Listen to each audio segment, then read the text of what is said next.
지금부터 빠른 정렬에 대한 면밀한 수학적인 분석을 해보겠습니다. 그런데 빠른 정렬 알고리즘은 확률적 알고리즘 때문에 확률에 대한 기본 지식이 필요합니다. 확률에 대한 기본 지식을 제가 브록으로 여기에다가 약간 정리를 해봤습니다. 요 부분을 아주 간단하게 제가 설명을 해보겠습니다. 대부분 알고 계실 것 같은데 복습한다는 차원에서 잠깐 되새겨 보겠습니다. 우리가 확률을 논할 때 먼저 표본 공간을 정해야 됩니다. 그래서 이 표본 공간은 우리가 바라보는 모든 가능한 어떤 일어날 수 있는 일들을 나타내는 공간이 되겠습니다. 그리고 알고리즘 세계에서는 이 표본 공간은 유한합니다. 무한하지 않고 정해져 있다. 예를 들면 육면 주사위를 2개를 던지는 표본 공간은 이렇게 됩니다. 총 36가지 경우가 존재하는 거죠. 1, 2가 나올 수도 있고 3, 4, 5, 2 이렇게 나올 수가 있습니다. 이것을 우리는 표본 공간이라고 합니다. 각 결과가 나타날 확률은 0보다는 크겠죠. 같거나 큽니다.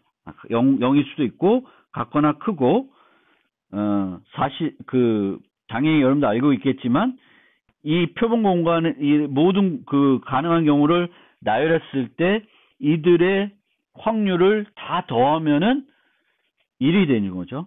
1이 되는 거고요.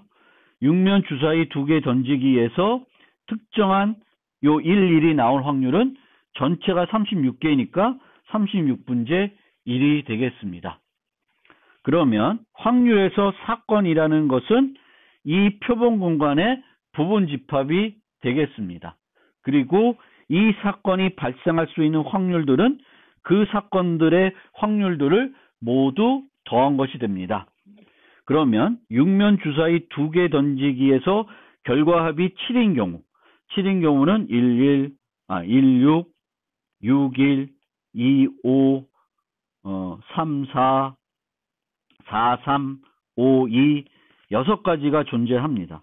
따라서 36분의 6이기 때문에 이 확률은 6분의 1입니다. 요것들이 6개가 존재하죠. 다 더한 거니까. 그래서 6분의 1이 됩니다. 확률 변수는 뭐냐면은 요 가능한 애들에 대해서 실수값을 주는 함수예요. 그래서 실수값으로 매핑해주는 함수다. 어떤 사건을 실수값으로 매핑해주는 함수예요.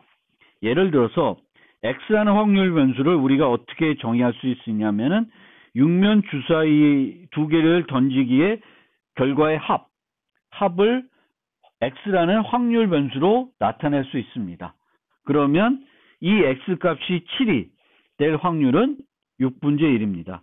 요것과 요게 같은 개념이 되겠습니다. 그래서 우리가 확률을 논할 때 이 확률 변수를 가지고 논하게 됩니다.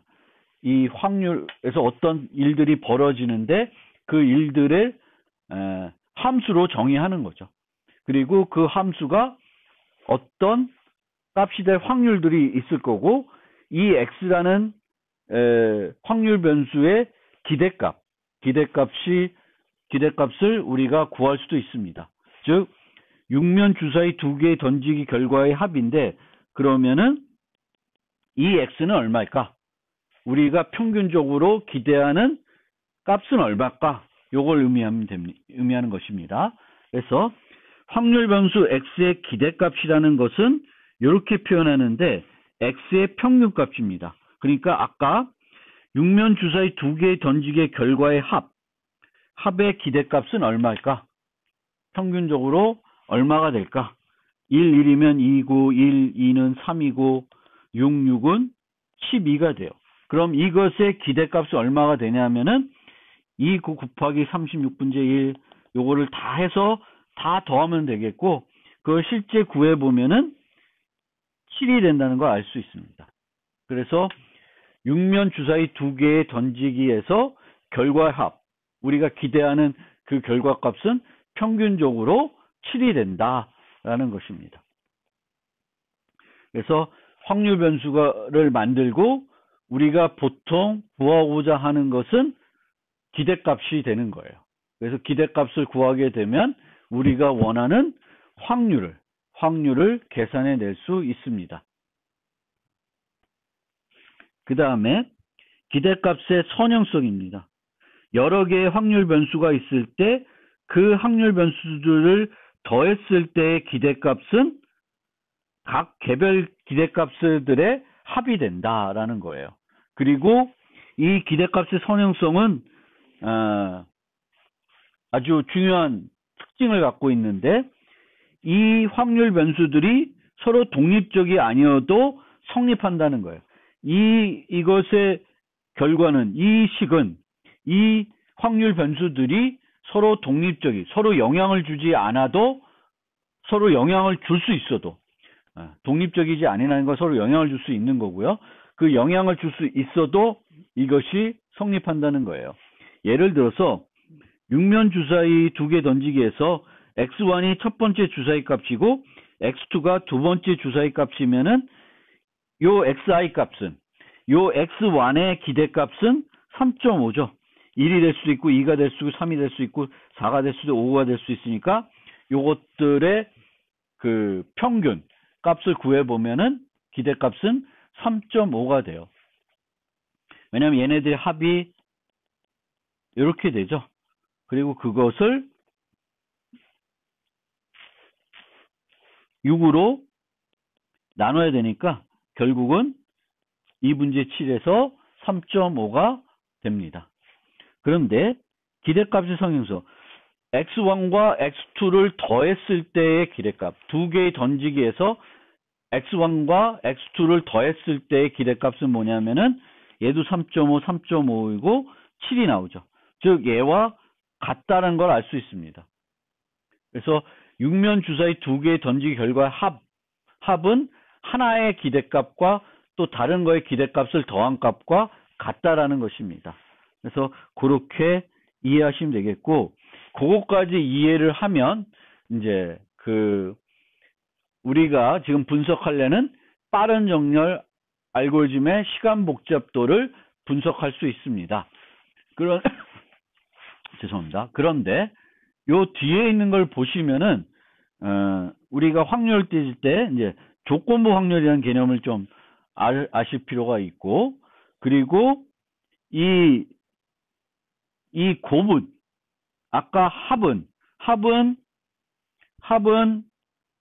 독립 변수가 아니어도 이렇게 기대값의 선형성 때문에 이게 성립하는데, 곱은 얘가 언제만 성립하냐면은 요 x와 y가 확률 변수들이 독립적인 경우에만 성립한다는 거예요. 독립적이지 않으면 성립하지 않는다는 것입니다.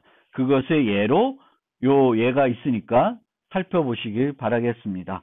거기까지는 제가 설명을 안 드리겠습니다. 그래서 요 정도는 늘 우리가 상식으로 공학도이면 이제 알고 계실 필요가 있습니다.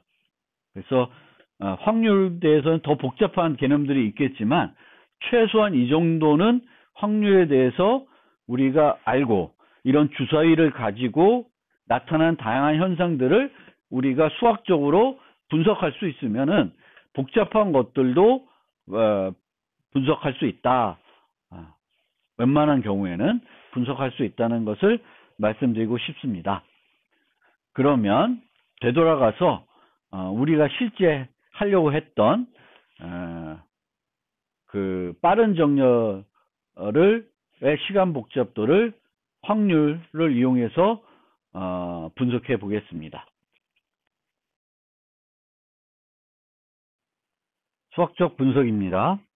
이 부분을 또 조금 어렵게 느낄 수 있으실 텐데, 참고 끝까지 한번 이해해 보도록 노력해 봅시다. 빠른 정렬은 피벗을 중심으로 두 개를 나눕니다. 근데 이 두 개로 나누어지는 것이 크기가 다르기 때문에 우리가 바로 전 노트에서 배웠던 도사 정리를 적용할 수는 없습니다. 그래서 또 확률이 쓰기 때문에 확률을 기반으로 해서 분석을 할 수밖에 없습니다. 그런데 빠른 정렬은 비교 기반 정렬 알고리즘이에요. 퀵소트는. 그리고 얼마만큼 비교하는지가 비교하는 횟수가 이 알고리즘의 성능을 좌우하게 됩니다. 이 알고리즘은 주로 하는 일이 데이터들을 비교하는 것이고, 비교할 때 색인들을 증가시키거나 수업 연산을 하게 됩니다. 따라서 실제 하는 일은 이 비교 연산에 비례하게 됩니다. 그러면 얼마만큼 비교하는지를 평균적으로 비교하는지를 계산하려고 하는 거고, 그 평균적으로 비교하는 횟수가 n 로그 n이 될 거라는 거예요.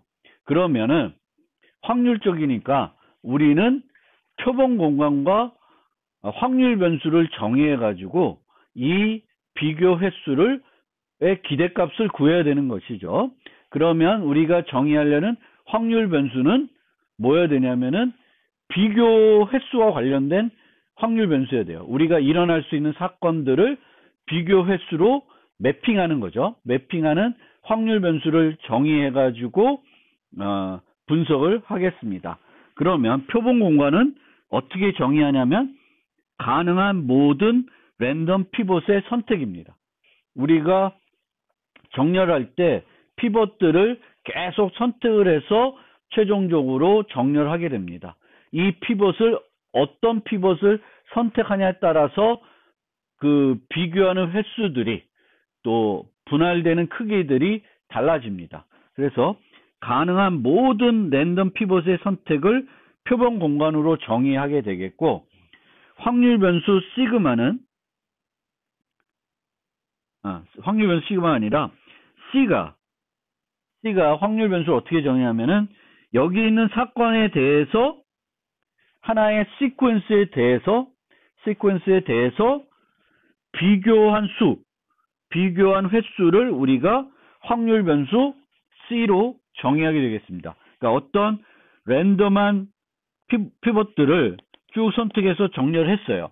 그러면 그때 소요된 비교 횟수를 C로 정의한 다음에 이 C의 기대값을 구해가지고 이 빠른 정렬의 시간 복잡도는 n 로그 n이라는 것을 증명해 보이겠습니다.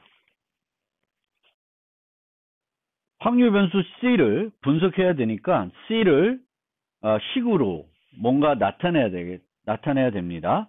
그러면 그 C를 나타내기 위해서 이렇게 정의해 보겠습니다. zi는 배열 i에서 i번째로 작은 요소예요. 이 얘기는 배열이 주어져 있을 때 z3이면 세 번째 요소가 아니라는 거예요. 그게 아니라 데이터가 있을 때 나중에 최종적으로 여기에 가야 되는 요소를 우리가 zi라고 하겠습니다. 그러면 이 안에 있는 z1부터 zn의 요소들이 어떻게든 배치가 돼 있겠죠. 그리고 최종적으로 얘를 z1부터 zn으로 배치해야 정렬이 끝나는 것이 되겠습니다. 그러면 xij라는 또 확률 변수를 하나 또 만들어 가지고 이 확률 변수는 zi와 zij가 서로 비교한 횟수가 됩니다. zi와 zij가 비교한 횟수가 됩니다. 그러면 이 배열이 있을 때 zi가 여기에 위치하고 있고 zij가 여기에 위치하고 있을 때 얘와 얘를 정렬하는 과정에서 비교한 횟수를 우리가 살펴보겠습니다. 그러면 이 값의 범위는 어떻게 될까요? 요 애와 요 애는 정렬하는 과정에서 최대 몇 번 비교할 수 있을까요? 생각을 좀 해보세요. 생각하셨나요? 예. 비교할 수 있는 그 최대 값은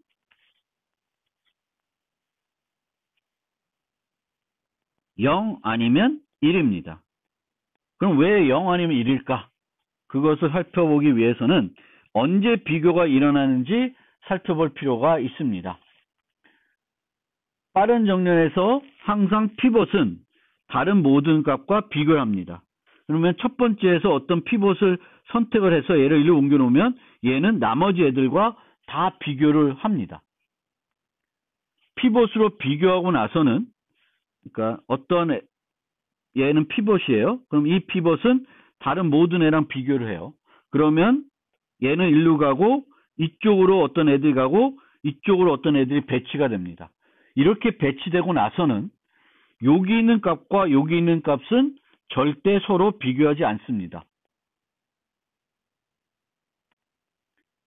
따라서 피벗 얘 둘 중에 하나가 피벗이 되는 경우에만 서로 비교가 이루어집니다. 이 둘이 피벗으로 선택이 안 되면은 서로 비교가 안 됩니다. 특히 이제 이쪽과 이쪽으로 나눠지면은 이렇게 돼요. 뒤에 가서 조금 더 다시 설명을 한번 해드리겠습니다. 어쨌든 이 값의 범위는 0 또는 1이에요. 잘 생각을 해보시면 그러니까 빠른 정렬에서는 두 요소를 최대 한 번만 비교한다. 비교를 전혀 안 하고 정렬이 종료될 수도 있지만 비교를 하게 되면 최대 한 번만 비교한다는 거예요. 그러면 모든 시그마에 대해서 요 C, 우리가 계산한 C는 이들의 합이 됩니다. 즉 Z1과 Z2, ZN과 비교한 횟수, Z2와 나머지 애들을 비교한 횟수, Z3과 또 나머지 애들을 비교한 횟수. 그러니까 총 비교할 수 있는 경우 수가 이렇게 되는 거죠. Z1은 나머지 애들과, Z2는 또 나머지 애들과 비교를 할 수 있으니까 총 비교할 수 있는 경우의 수는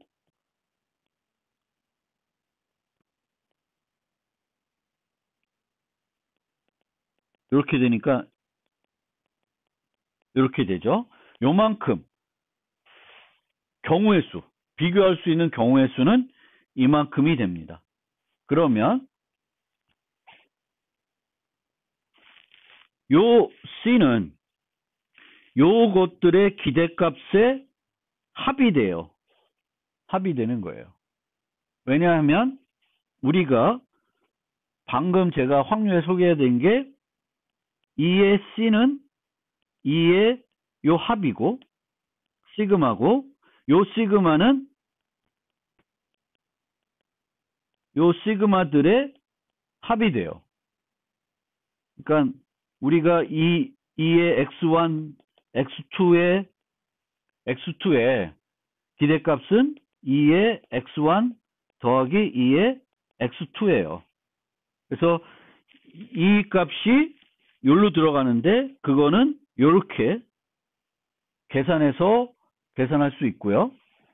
요 xij의 기대값은 0 또는 1이기 때문에 얘는 이렇게 돼서 0일 때 0을 곱하고 0일 확률일 때 0을 곱하고 1일 때 1을 곱하니까 결국은 요 기대값은 P가 xij가 1일, 그러니까 서로 비교할 확률이 되겠죠.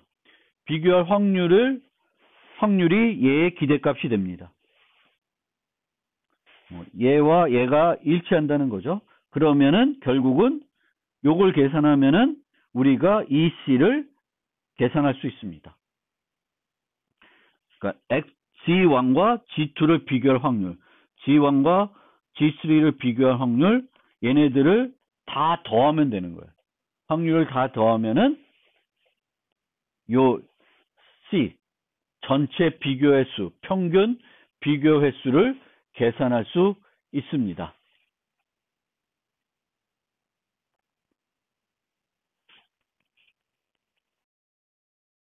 자, 요것만 분석을 할 수 있으면, 이 값만 알 수 있으면은 요거를 계산할 수 있고, 요걸 계산할 수 있고, 이걸 계산할 수 있으면 우리가 원하는, 우리가 필요한 그 C의 기대값을 구할 수 있습니다.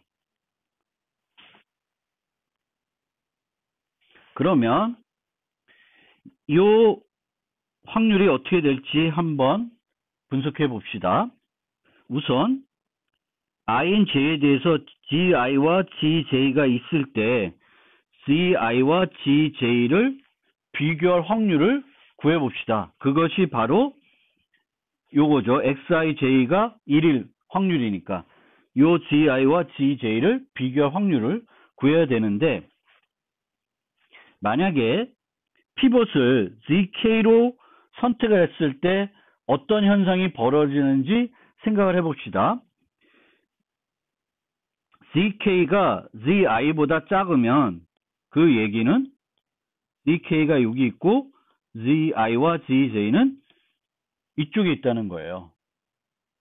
그리고 경우 2는 ZK가 여기 있을 때 GI와 GJ는 앞에 있다는 거예요. 그러면 얘네들은 이번 분할에서는 비교를 하지 않지만 미래에는 비교가 가능합니다.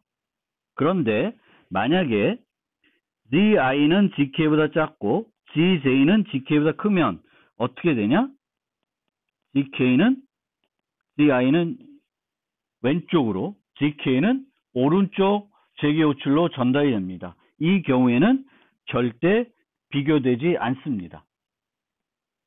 그런데 만약에 피벗이 얘와 다른 애들이 아니라 GI나 GJ가 선택이 되면 서로를 무조건 비교하게 되고, 그렇게 되면 다른 하나는 또 추가적으로 재계호출로 전달되지만 그 이후에는 비교가 일어나지 않습니다.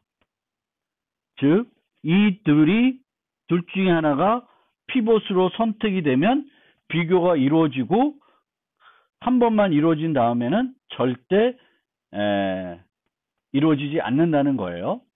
즉, 요 두 가지 경우를 생각해 보면 얘네들이 선택되면은 비교가 안 이루어지고, 얘와 얘가 선택되면 비교가 이루어지는 거예요. 그럼 그것의 확률을 구해야 되는데, 한 가지 우리가 주목해야 될 지점은 이렇게 이동을 했을 때 ZK가 요 사이에 있는 값이죠.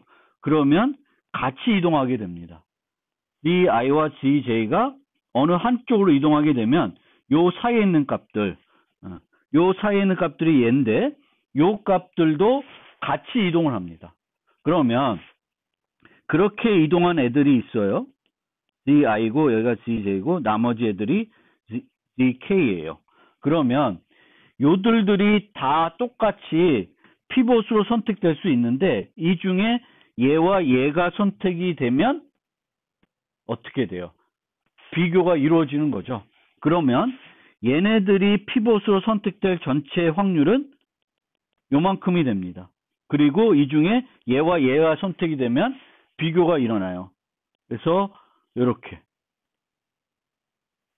전체 그 어떤 문제가 될 수, 이제 비교가 가능할 경우는, 이제 어떤 일이 벌어질 결론이 도달하는 경우는 경우 3과 경우 4인데, 이것들은 뭐에 좌우되냐면 여기 있는 요소들에 의해서 좌우가 됩니다. 그리고 요 중간에 있는 애들이 선택이 되면 비교가 안 이루어지고, 요 끝에 있는 애들만 선택이 되면 비교가 이루어져요. 그래서 그 확률이 요만큼이 됩니다. 그러니까 얘만 놓고 보면 안 되고, 얘네들만 놓고 보면 안 되고, 요 나머지 애들도 봐야 돼요. 그러니까 얘를 피벗 선택 확률은 처음부터 보면 n분의 1이죠. 근데 그렇게 생각하면 안 되고 요 GI와 GJ를 기준으로 봤을 때는 이 사이에 값이 몇 개가 있냐에 따라서 그것들이 피벗이 비교될 확률이 달라집니다. 여기 있는 요소들이 많으면 얘와 얘는 비교될 확률이 그만큼 적어져요. 그래서 결론적으로는 XI, 그러니까 JI와 JJ를 비교할 확률, 한 번 비교할 확률은 이렇게 된다. 라는 것입니다. 그러면 그것을 이제 우리가 구하려는 요 값에 대입하면 이렇게 되게 되겠고, 이를 앞으로 뽑아내면은 이렇게 정리할 수 있습니다. 근데 요거를 조금 간단하게 정리하기 위해서 한번 그것을 풀어서 써보면 i는 1일 때 이렇게 계산해서 이렇게 더해요. 그리고 i는 2이면은 이렇게 계산하게 됩니다. 점점 작아지죠. 작아져요. 그래서 이들을 n번 합하는 것과 같아집니다. 그러니까 그거보다는 작아지는 거죠. 왜냐하면 얘네들은 요 값들은 얘보다는 작아요. 그래서 얘를 n번 더한 것보다는 이 전체를 더한 거는 작아집니다. 그래서 이렇게 이 C는 얘보다는 작다고 우리가 놓고 볼 수 있고, 요거는 이렇게 정리할 수 있습니다. 따라서 n, en, ln, n이니까 이 ln이 로그 2는 아니어도 뭐 상관없어요. 이 과정에서는 결국 n 로그 n이 된다는 걸 알 수 있습니다.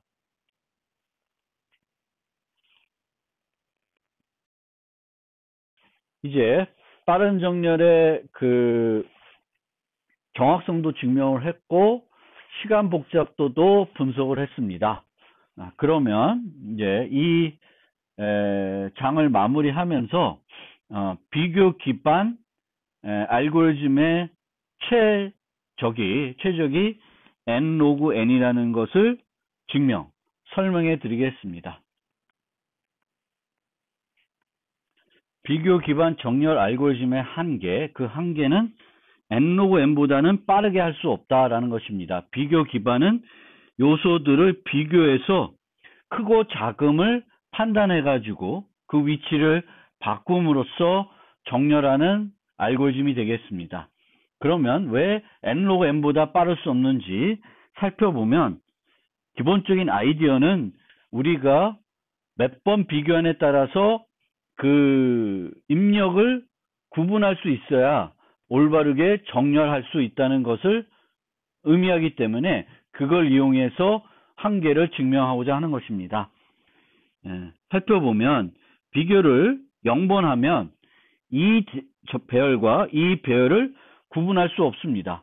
구분할 수 없으면 알고리즘은 동일하게 동작하기 때문에 출력의 차이가 있을 수 없고, 출력의 차이가 없다는 것은 둘 중에 하나는 오답이라는 겁니다. 즉 이러한 비교 기반 알고리즘은 비교할 수 있어야지만, 구분할 수 있어야지만 이 데이터들, 그러니까 4개의 배열이 있을 때, 그러니까 n개의 크기의 배열이 있을 때 0번 비교해서는 정렬할 수 없다는 거예요. 한 번 비교하더라도 마찬가지입니다. 1, 2, 3, 4와 1, 2, 4, 3은 비교할 수 없어요. 첫 두 개를 비교하면 두 개가 같다는 거죠. 같기 때문에 얘와 요 1, 2, 3, 4와 1, 2, 4, 3을 구분할 수 없습니다. 두 번을 비교해도 마찬가지입니다. 이 경우에는 1, 2를 비교하고 얘를 비교하면 서로 똑같죠. 서로 첫 번째 요소가 두 번째 요소보다 작다는 걸 알게 되겠고, 얘와 얘를 비교하면은 세 번째 요소는 네 번째 요소보다는 작다는 건 알 수 있습니다. 이 얘와 얘는 그런 의미에서 알고리즘 측면으로 봤을 때는 차이가 없습니다. 첫 번째는 두 번째보다 작은 애, 세 번째는 네 번째보다 작은 애. 똑같습니다. 차이가 없습니다. 그래서 아까도 말씀드렸듯이 비교 기반 정렬은 비교를 통해 크고 작음만 판단하기 때문에 이 두 개를 구분할 수 없습니다. 그러면 n개의 배열이 들어왔을 때 이 n개의 배열을 모두 구분해낼 수 있어야 모두 얘는 이런 애구나 라는 것을 알아차릴 수 있어야지만 얘를 올바르게 정렬할 수 있습니다. n개의 서로 다른 값으로 구성된 배열의 가능한 경우의 수는 n팩토리얼입니다. 배치를 n팩토리얼계로 할 수 있죠. 처음 거 하나 놓고 그 다음 거 놓고 여기에 n개가 올 수 있고 n-1개 중에 하나 올 수 있고 다 더 곱하면은 n팩토리얼계가 올 수 있습니다. 그러면 우리는 k번 비교를 해서 이 n팩토리얼 종류를 구분해낼 수 있어야 돼요.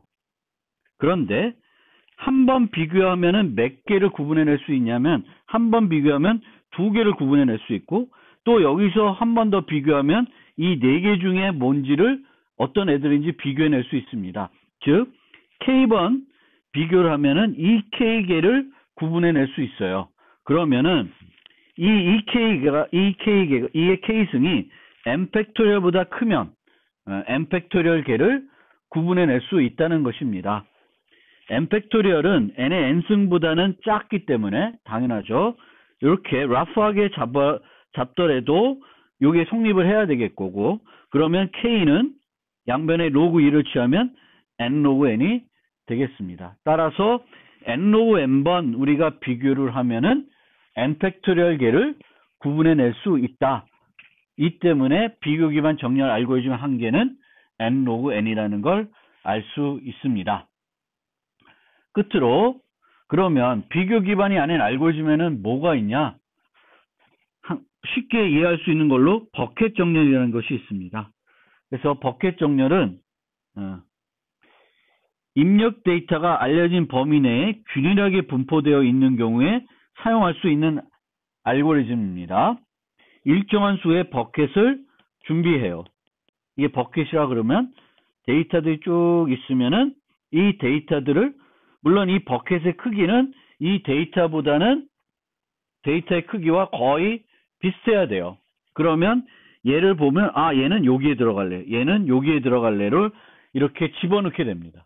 그러니까 한 번에 검색을 해서 얘들을 집어넣어야 될 버켓으로 쭉쭉 넣는 거예요. 그런데 이 한 버켓에 요소들이 많이 들어가면은 얘를 또다시 정렬해야 되죠.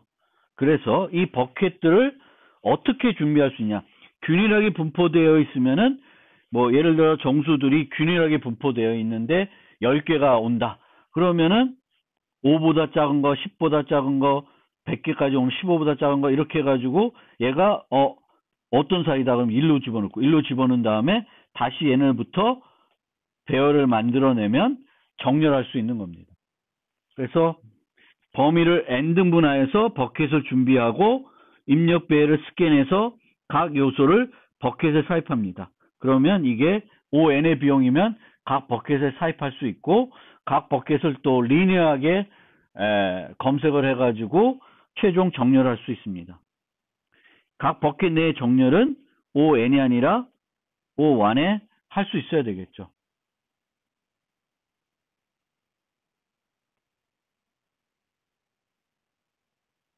그러면 전체 비용은 ON에 할 수 있습니다. 이것이 버켓 기반 정렬입니다. 버켓 기반 정렬은 임의의 데이터에 대해서 정리할 땐 사용할 수 없고 알려진 메뉴 내에서 균일하게 분포되어 있다는 것을 가정하였을 때만 사용할 수 있는 알고리즘이 되겠습니다. 이것으로 빠른 정렬 알고리즘에 대한 설명을 마무리하겠습니다.